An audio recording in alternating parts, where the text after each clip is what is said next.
इतने विधायक जिताने के लिए संघर्ष कर रही है कि हम लोग राजस्थान में बैलेंस ऑफ पावर बन सके। आवश्यकता केवल इस बात की है, आप लोगों के सहयोग की उपेक्षा करता हूं मैं साथियों, और मैं धन्यवाद देना चाहता हूं बार बार धौलपुर के सामने बैठे सभी सम्मानित साथियों को। आप लोगों ने हर समय आदरणीय बहन कुमारी मायावती जी की नीतियों में विश्वास करते हुए बहुजन समाज पार्टी को वोट देने का काम किया है, इसके लिए आप लोगों को धन्यवाद देना चाहता हूं साथियों। आप लोगों ने 2013 में धौलपुर से विधायक जिताकर भेजा, लेकिन साथियों एक साजिश के तहत उस विधायक को, चाहे वो भारतीय जनता पार्टी हो या कांग्रेस हो, उस विधायक को बहुजन समाज पार्टी से अलग करने का काम किया।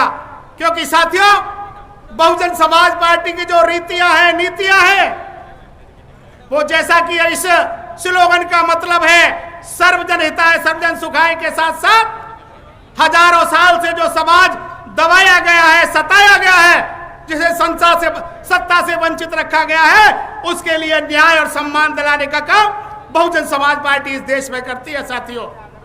कुछ लोग मेरी इन बातों पर आश्चर्य करते हैं जब मैं कहता हूं कि बहुजन समाज पार्टी इस बार राजस्थान में अपनी सरकार बनाएगी। कुछ लोग जो आश्चर्य व्यक्त करते हैं साथियों, मैं बहुजन समाज पार्टी का इतिहास राजस्थान का बताना चाहता हूं। 2008 में हमारे 6 विधायक जीत कर आए, 8% वोट मिला, 14 उम्मीदवार हमारे थोड़े थोड़े वोट से चुनाव हारे, 29 उम्मीदवारों ने 20,000 से लेकर 60,000 तक वोट हासिल किया। वो तो साथियों 2008 में थोड़ी सी कसर रह गई, वरना मुख्यमंत्री की कुर्सी पर उस समय ही बहुजन समाज पार्टी का विधायक बैठा होता साथियों। लेकिन साथियों इस कांग्रेस ने हमारे साथ बड़ा कुचक्र रचा, हमारे 6 विधायकों को खरीदने का काम इस कांग्रेस ने किया।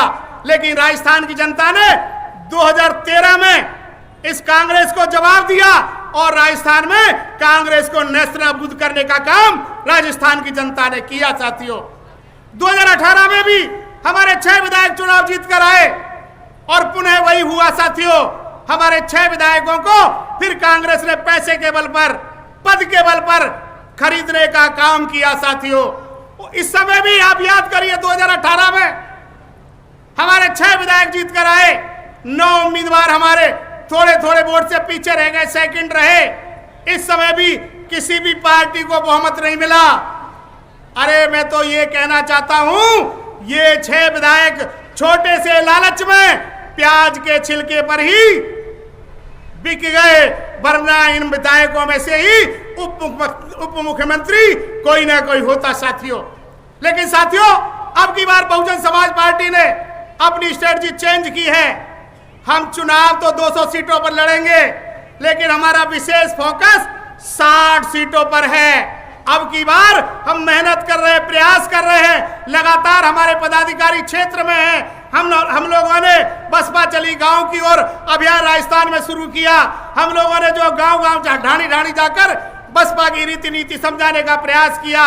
और आज जो ये यात्रा धौलपुर से प्रारंभ हो रही है, धौलपुर से जाकर के करौली से सवाई माधोपुर से भरतपुर, फिर दौसा, फिर अलवर, सीकर, झुंझुनू, चूरू, हनुमानगढ़, गंगानगर होते हुए नागौर, जोधपुर, बाड़मेर, जालोर, अजमेर होते हुए लगभग 20 जिलों में यह यात्रा जाएगी। और विशेषकर जो मुद्दे राजस्थान के ज्वलंत मुद्दे जो हैं, और वो ज्वलंत मुद्दे क्या है, पिछले 4.5 साल में आप लोगों ने देखा होगा दलितों पर जितना अन्य अत्याचार इस शासनकाल में हुआ है पिछले 70 सालों में नहीं हुआ साथियों। बहन बेटियों के साथ बलात्कार हुए हैं, गैंगरेप हुए हैं, राजस्थान की जनता त्रस्त है, परेशान है। पानी को मुद्दे को लेकर जगह जगह ERCP के मुद्दे को लेकर आंदोलन चलाए जा रहे हैं। लेकिन स्टेट की सरकार सेंट्रल पे डाल रही है और सेंट्रल की सरकार स्टेट पे डाल रही है। युवाओं के भविष्य के साथ खिलवाड़ हुआ है। RPSC जो कि युवाओं को रोजगार देने का काम करती है, सरेआम जो है भ्रष्टाचार हुआ है, अपने चहेतों को नौकरियां दी गई है। इससे पहले जो शिक्षा मंत्री रहे कांग्रेस के डोटासरा जी, जो आज कांग्रेस के प्रदेश अध्यक्ष हैं, उनके सारे रिश्ते नातेदार अधिकारी कर्मचारी लग गए। अरे एक पार्टी ने तो नारा दिया था कि ऐसा मिले सासरा जहां ससुर मिले डोटा सरा। सुना होगा आप लोगों ने। ये कांग्रेस भ्रष्टाचार में डूबी हुई है, भारतीय जनता पार्टी भ्रष्टाचार में डूबी हुई है। देखा होगा आप लोगों ने, कांग्रेस के उप मुख्यमंत्री जो बड़े नेता हैं कांग्रेस के, वो मुख्यमंत्री खिलाफ धरने पे बैठे। राजस्थान की जनता त्रस्त है, परेशान है, वो परिवर्तन चाहती है। मैं आज आप लोगों से इस यात्रा के माध्यम से अपील करना चाहता हूं, जिस तरीके से 2013 में धौलपुर, जिस तरीके से 2008 में बाड़ी आप लोगों ने जिताकर भेजी, अब की बार यह धौलपुर में 4 की 4 सीटों को आप लोग जिताकर भेजेंगे। इसी उम्मीद और आशा के साथ ज्यादा कुछ ना कहते हुए, क्योंकि हमारे मुख्य अतिथियों का आने का समय हो रहा है। आप लोग इस बैठक में चलकर आए हैं, भारी तादाद में इकट्ठा हुए हैं, इसके लिए आप लोगों का बहुत बहुत धन्यवाद। जय भीम, जय भारत।